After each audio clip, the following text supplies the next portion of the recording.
Here we are, November 1st, and that means Happy Author's Day to all you writers and aspiring writers. If you're thinking about writing something, anything, do it. Get focused on that project if you have one, because it's not going to write itself. Let's jump right into our sports dedication for November 1st, 2023, premiere date of episode 128 of The Far Middle. This dedication that we're going to go with also made his premiere on November 1st, and he will also make connections to your humble host, myself, Nick Diolius, of course, as it relates to one of my alma maters, Duquesne University, my hometown of Pittsburgh, and two prior Far Middle sports dedication subjects and honorees, those being the Celtics coach Red Auerbach and the Celtics guard phenom Bob Cousy. So what individual makes a connection to all these things? Well, Chuck Cooper does. And if you're asking yourself, what's he talking about? Who is Chuck Cooper? Well, shame on you for not knowing of a very prominent person in the long history of the NBA. Cooper is the first African American to be drafted by an NBA team. Back in 1950, on November 1st, he took the court for the Celtics after he was drafted by Red Auerbach, being one of three African American players to first play in the NBA that season. He played alongside fellow rookie that year, Bob Cousy. Cooper was drafted out of college from Duquesne University after attending Westinghouse High School in Pittsburgh, and the forward was All-American at Duquesne, and he achieved another first prior to the NBA draft when he became the first African American to play in a college basketball game south of the Mason-Dixon line. So that's three firsts for Cooper if you're counting when it came to breaking basketball's color barriers. First African American in college to play in the South, first to be drafted by an NBA team, and one of three African American players to first play in the NBA his rookie season. That's what you call a trailblazer, constant listeners. He was picked by the Boston Celtics with the first selection they had of the second round. So he was the first pick of the second round overall. And the owner of the Celts, Walter Brown, his famous quote when drafting Cooper was, "I don't give a damn if he's striped, plaid, or polka dot. Boston takes Charles Cooper of Duquesne." It's a classic. Cooper made his NBA debut on, as I said, November 1st, back in 1950 against the Fort Wayne Pistons. He played 6 seasons, and another cool attribute of Cooper was that after he retired from the NBA, he spent his remaining career in Pittsburgh helping to improve the city in various posts that he served on. He died too young at age 57 in the mid-1980s, and he was inducted into the Basketball Hall of Fame in 2019. Pittsburgh native, Westinghouse High School grad, Navy veteran, Duquesne standout, breaking down barriers 3 different ways. It doesn't get much better than that, constant listeners. Episode 128 goes to Chuck Cooper. What trailblazers like Chuck Cooper were doing was creating their own freedom to achieve in their respective fields. That can be the Jackie Robinson and Chuck Cooper examples in pro sports, or it could be some type of innovative technology or product in business that wants to compete and achieve in the free market. And I just said it doesn't get any better than Chuck Cooper, but it just might get better when it comes to our connection to how a Chuck Cooper breaks out and breaks down barriers, because we jump to a thought from Thomas Sowell. Now, Thomas Sowell is a recurring topical guest and connection, so to speak, on the Far Middle. Longtime constant listeners to the Far Middle should know him well by now. The American economist, author, and social commentator who was a senior fellow at the Hoover Institution once stated, quote, "Freedom is not simply the right of intellectuals to circulate their merchandise.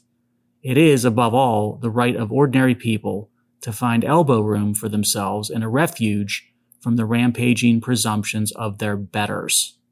End quote. He is speaking, of course, of the power and benefit associated with capitalism and free markets and when the individual reigns supreme. Although those systems are far from perfect, massively positive things happen across an amazingly wide stakeholder group, and that includes not just professional athletes and businesses, but also hundreds of millions of everyday people. People and stakeholders that we refer to as workers, and the middle class, and consumers, and small business owners, and immigrants. Yeah, free markets and capitalism They allow avenues for the Coopers and Robinsons and Fords and Microsofts to break out, to compete, and to achieve.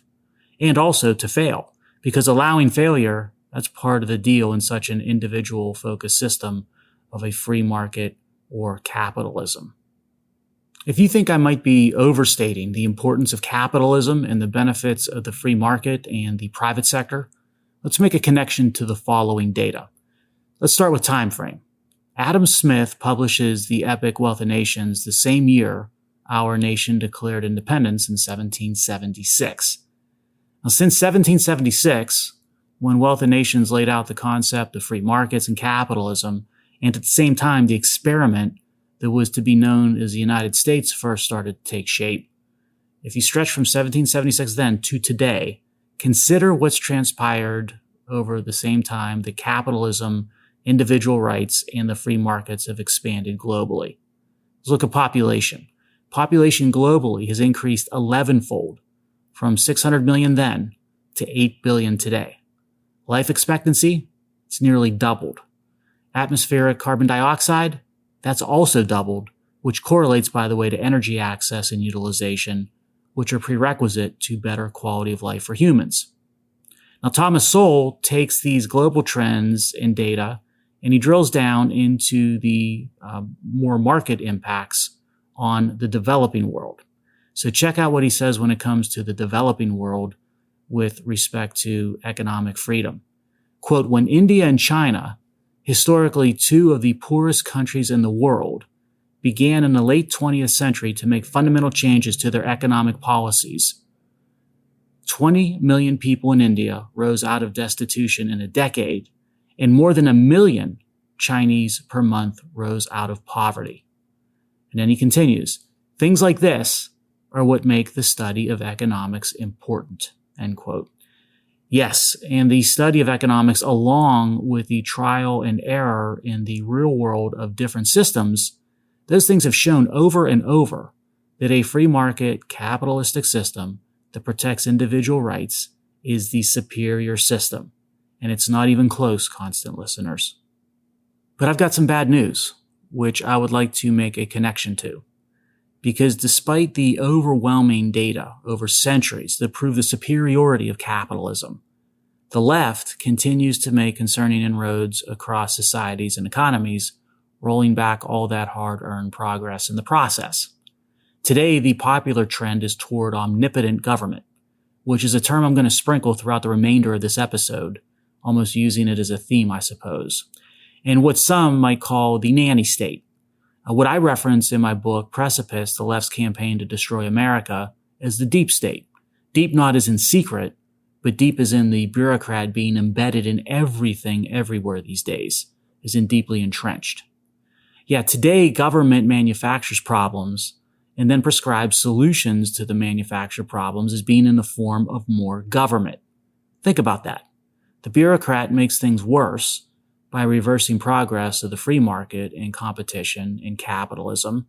And then the bureaucrat says the answer is to make things better, not by simply having government get out of the way, but instead to double down on more government and less individual and private sector doers. It's the classic positive feedback loop we discussed a few episodes ago on how the media and academia and environmental groups, they collude to fabricate storylines about domestic energy causing health problems of local residents. Same dynamic at work here with the left and socialism as it relates to our economy. And the price paid continues to grow by the day and by the regulation. The irony is that despite everyone sensing the bureaucrat and the government being incompetent and inferior to the private sector, the left has managed to lull us into thinking that government is omnipotent. Omnipotent Government, by the way, that's the title of a classic book by another great economist, Ludwig von Mises. And we talked about that classic here and there through old episodes of The Far Middle. Give that one a read if you have the slightest interest. And let me assure you that you should have a massive interest in the topic in the book. That classic from 1944, truer today than ever. And if you think we're not living in an era of creeping omnipotent government, think again with a connection we'll make to more examples. So consider the following, at least if you dare. An epidemic, leads to government telling every citizen that they must mask up, they can't travel, they've got to get a shot or 2 or 3, they can't visit loved ones. And we all accepted it with minimal griping, which means the precedent's been set to make it easier to do the same thing again. All you need is the justification through some set of procured data. And by the way, did any of these mandates by government solve the problem and ease the pandemic? Heck no. In some instances, the mandates made things worse and resulted in unnecessary harm and even, in some instances, death. Government now tells us that seas are rising and temperatures are boiling, but they have the answer. The answer is through mandates of forcing this being EVs and wind and solar, and through mandates barring that being nukes, coal, and carbon. And the forced transition is through thousands of regulations cutting across every imaginable sector and segment of the market and society. Government has not only convinced us the weather is the problem, but amazingly, government has convinced us that it, and only it, can control the weather. Amazing. And think about banking and how much has changed. Banks are so heavily regulated these days that they're effectively state-controlled entities. Their balance sheets are dictated by bureaucrats. They can't lend to certain stakeholders without penalty, and they're instructed to subsidize loans to other favored stakeholders. The capital markets are no longer free market-based, but instead they're state-controlled. And consumers, they don't set demand and pricing for products anymore. The state does. No gas stoves. They have to be electric stoves. No gas cars. Consumers have to buy EVs. And on and on. Omnipotent government, constant listeners. Just think about it and the danger. If capitalism equates and correlates to freedom, and there are nearly 250 years of history and data proving that to be true, then socialism or communism via omnipotent government logically equates to loss of freedom and all the benefits that come with it. Now, I don't mean to frighten you more, but let's make a connection to how things are getting worse when it comes to the state's ability to tighten its control even more. The rise of the administrative state, it's been well documented by many, including on this podcast. But the left, it's not stopping. It desires more control over the individual and society, and it's going to look to attain more power by bypassing the voter and elected representative bodies like Congress. Now, how's it going to do so? By granting the administrative state more unilateral power to set rules that exert control of the bureaucrat and that limit the freedom of the individual. The good news is that the Supreme Court recently has reined in some of the Biden administration's regulatory excesses. But the bad news is that the bureaucracy shifts tactics to continue tightening control. And much of these tactics center around what's known as the circular. Now, what's the circular? It's guidance that's issued by the White House Office of Management and Budget, or the OMB. And the circular details federal agencies and lays out how they should calculate the costs of regulation. So it sort of lays out a roadmap or a framework for how to go about that. And the idea of the guidance is to protect taxpayers by requiring the proposed regulations be justified on costs and benefits using transparent and standard criteria. It was created effectively as a check on administrative agencies that are looking to extend power by short-circuiting elections and by ignoring the cost of the regulations to taxpayers. So it's a great idea, which is why the administrative state is looking to bypass it. In April this year, the president issued an executive order that instructed OMB to modernize the regulatory process. Now, what the president meant by modernize is to remove those checks and restraints that I just spoke about. So under the president's order, a significant regulatory action is now redefined as one that's expected to have a $200 million annual economic cost, which is double the current $100 million cost threshold. And it gets worse. The president now also wants consideration of the global effects of the proposed regulation to be included in the benefit side of the ledger when tabulating cost benefit, which means that a manufactured benefit for the globe cannot just figure into the analysis of a new regulation, but it can also be used to justify that new regulation under the cost benefit analysis, even though the cost side to the American taxpayers and citizens could be massive. So that opens the ability to justify scores of significant regulatory actions using these manufactured and stacked cost-benefit analyses to force, say climate policies at the expense of, flyover country. There's a bunch of other tactics used to manipulate the benefit side of the cost-benefit analysis that would force new regulations upon taxpayers. You see discount rates that get adjusted and timeframes, they get stretched to allow the desired math of benefits exceeding costs. And if a public corporation engaged in such chicanery, regulators and the system, they'd come down hard and criminal actions might be pursued. But when government does it, no one seems to bat an eye, even though every American stands to lose. And this is nothing new, in part for the course of an obvious trend when it comes to the Biden administration and the regulatory state. President Biden has already unleashed more regulatory costs on the economy than any president in recent history, yes, including President Obama. And we knew this was going to be the course when President Biden took office and repealed the prior rule that for every new regulation, 2 existing regulations had to be repealed. Let's add a little insult to the injury of omnipotent government by making a connection to how federal government bureaucrats are expected to work. Now, I'm not sure whether you've been to Washington, D.C. It's actually a beautiful city when it comes to architecture, the best of everything, so to speak. You've got stone and granite everywhere you look, wide avenues and marble monuments laid out as far as the eye can see. L'Enfant did a masterful job when he designed D.C., aka the swamp. But there's a problem of late with that glittering city on the Potomac.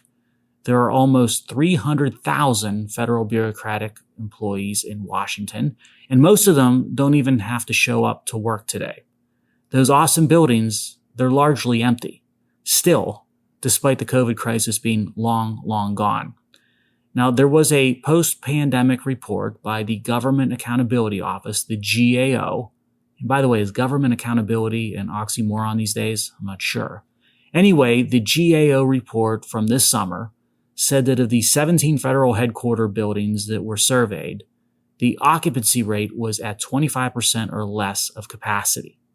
25% or less. Now, I ran down how many square feet of office space those 17 federal headquarter buildings represent, and the number is a staggering 21.5 million square feet of office space. And as you might expect, all that space is not cheap for taxpayers. The GAO says federal agencies spend about $2 billion annually to operate federal offices, and that spend doesn't care largely if the offices are at 100% capacity or less than 25% of capacity with workers. Now, this is embarrassing for the government and head of the executive branch who leads all those absent workers. We call him the president. And President Biden had his chief of staff issue a memo late this summer to all the cabinet secretaries, imploring them to get their teams to show up at the office and to work. The memo said a return to in-person attendance for work was, quote, a priority of the president, end quote. I don't know whether to laugh, cry, or cringe at that. Accountable government, working for the people, looking after taxpayers' interests? Please. When omnipotent government rips the reins of the economy and markets from the private sector and individuals competing in a meritocracy, you're going to start to see symptoms everywhere. You'll see them in industries, with money flows, and with leadership. Let's connect to a specific example. There's a national newspaper out there with a stellar business reputation, and recently they did a feature story on the CEO of a solar company. Now, solar is one of those industries that's been a massive beneficiary of omnipotent government, right? Markets are created and protected for solar under the heavy hand of government, and money flows to solar, often out of the pockets of taxpayers. It's not surprising that solar companies pop up everywhere, even though in a competitive free market, they'd get demolished right out of the gate. The uncompetitive becomes competitive when it's favored by omnipotent government, whether it be under cover of saving the planet from climate change in the energy industry or some other cover or justification with some other industry. The feature story was intriguing on this point. The CEO grew up in an art-focused family, so not from an engineering or business family background. And the CEO worked in government and admitted that it gave insight into how policy drives decisions and opportunity. Isn't that the truth? What the CEO failed to mention is how every opportunity created by policy of omnipotent government comes twinned or paired with a stolen opportunity of the superior entity in a free market. You take opportunity from the competitive to give it to the supported or favored less competitive option. Solar wins at, say, natural gas's expense, and omnipotent government puts its thumb on the scales. The story talked about the solar company and quoted its rise in sales and market share that it enjoyed. And the story made direct mention of tax credits from the IRA climate bill as driving those sales and market share increases, which infers that if no tax credits, no sales and no market, no company, frankly. Now, in rich irony, consistent with far middle themes, the CEO at the very end of the article states, quote, "More people want more control over how they power their homes," end quote. The lie there is that mandating solar and subsidizing it on your roof, that it gives you more control over your energy and power use. But the truth is that just the opposite occurs, and the control will now sit with, you guessed it, omnipotent government. Let's make a connection on how the symptoms of omnipotent government bleed into professions and compensation for professions. Today in places like New York City and on Wall Street, lawyers are making a killing and making more money than bankers. Now that is the definition of going from bad to worse for the doers and value creators out there. And I'm a lawyer and I've spent serious time in my career in the finance arena, so I'm not hating on either profession. But they are service professions to value creators in the best of circumstances. When bankers and lawyers become the drivers, bad things happen to value creators and economies. Equity partners at major law firms, they're pulling in $3 million a year on average. That's triple what they made 20 years ago. Partners can make $15 million a year or more at the most prestigious firms in New York and in DC. Many professionals are jumping from investment banking into law firms to chase the big bucks. So why are lawyers so prevalent? Because as regulations and complexity pile up from omnipotent government, you need lawyers if you want to run a business or get anything built or done. The administrative state feeds the lawyer complex and sets unprecedented demand for legal services. It's not a free market rate for attorneys any more than it's a free market rate for solar power. It's a rate more akin to extortion or monopoly power. Effectively, you need to pay protection money to get things done and stay out of trouble in the web of the regulatory state. So who pays for all this? Companies, businesses, consumers. In other words, you do. I do. The rate increases for lawyers at big-time firms, it far outpaces inflation every year. Top lawyers are now charging over $2,000 an hour. Still wondering why we are experiencing runaway inflation? Root cause? Omnipotent government and its policies. Let's do a connection to even higher level symptoms of omnipotent government, beyond companies and CEOs and professions. Let's look at the money flows across global corporations under the vaunted energy transition brought to us by the administrative state. The truth of the matter is that foreign corporations are enjoying the most subsidy and incentives from U.S. climate policy. When you assess the data, it's shocking and it's not even close.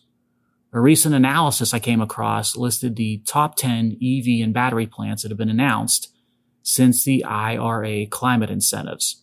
Now, those commitments, they correlate to taxpayer subsidy. That's why they are, using air quotes here, investing. Another perhaps more appropriate term from investing would instead be taking. But back to the top 10 list of investing or taking, whichever you want to call it, announcements for EVs and battery plants. There are Korean firms, LG Electronics and Hyundai, Japanese firms, Panasonic and Honda, that were in the top 5. You don't see an American firm until number 6, which was Tesla, a company based entirely off of protected market and taxpayer subsidy. The analysis indicated that 15 The top 20 EV and battery projects involve foreign corporations or businesses. Panasonic, it was bold enough to admit it expects to reap $2 billion a year from U.S. tax credits flowing from just 2 of its U.S. projects. $2 billion every year. As a taxpayer, OMG. Think about the billions of dollars by regulatory design that are taken from the taxpayer and placed into the coffers of foreign conglomerate corporations. This is saving the planet? Or instead is this something else altogether? Let's keep elevating to higher and higher level views of the symptoms and derivative results of omnipotent government. Let's connect to geopolitics. Remember this summer when Putin or somebody took out the leader of the Wagner mercenary group after the leader started a military coup, and then halfway to Moscow said, just kidding. Well, there's a bigger story there, one enabled by omnipotent government in the West. Allow me to explain. Wagner Group is a proxy, of course, for Putin. It will go to places and do things in those places that the Russian government can't directly do, but that the Russian government wants to have done. And one such place is Mali in Africa. There's a bit of a civil war going on in the central and northern parts of Mali between the government and jihadists. And Wagner is allied with government forces in committing atrocities along the way to exert control. Now, why is Wagner and thus Russia so interested in faraway Mali? Well, Mali has considerable natural resources with gold and uranium and manganese and phosphates and lithium being the most widely exploited. Mali holds a lot of stuff needed for the forced energy transition brought to you by omnipotent government. You need Mali's materials to make EVs and wind turbines and solar panels. So Wagner doesn't just send armed soldiers to Mali. Ahead of the guns and soldiers first came geologists to verify the resources that the nation held. Then, once valuable resources were verified by Wagner geologists, it sent the paramilitary soldiers and the affiliated intimidation that came with them. Wagner helps the Mali government brutally put down the uprising, and then Russia reaps the resource and economic benefit.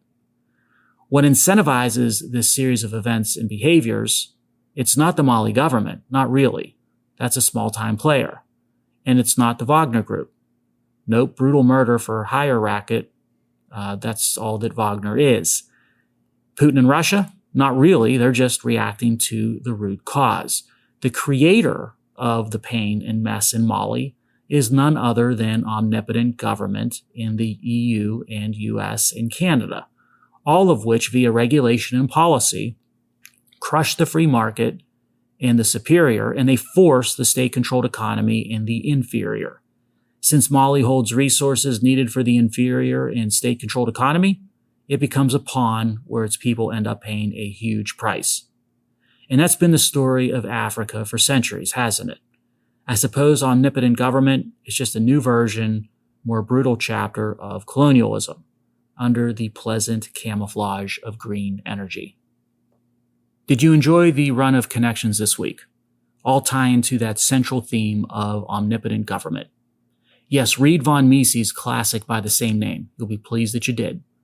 And let's close with a shout-out birthday wish for tomorrow, November 2nd, to a person who, in many ways, one could argue represented omnipotent government and then ended up paying a heavy price for it when the arrogance got the best of her. Happy birthday to that oft-quoted Archduchess of Austria. Who? The last Queen of France before the French Revolution. Still need help? Okay, the person who allegedly said, "Let them eat cake." That's right, birthday wishes to Marie Antoinette, who was born on tomorrow's date, November 2nd, back in 1755. And actually, she likely never said, "Let them eat cake." It was probably made up by Rousseau, who was a militant supporter of the French Revolution and wanted to paint Antoinette in ill light. I guess history was always written by the victors, and fake news is nothing new. And if you recall, which if you do recall, I'm shocked and sort of impressed and maybe a little scared, way back in episode 81 of The Far Middle, I spoke about my visit to Marietta College in Marietta, Ohio. Guess who the town of Marietta was named after? That's right, Marie Antoinette. Pretty cool to be able to wrap with a far middle inter-episode connection. Have a wonderful week, everybody.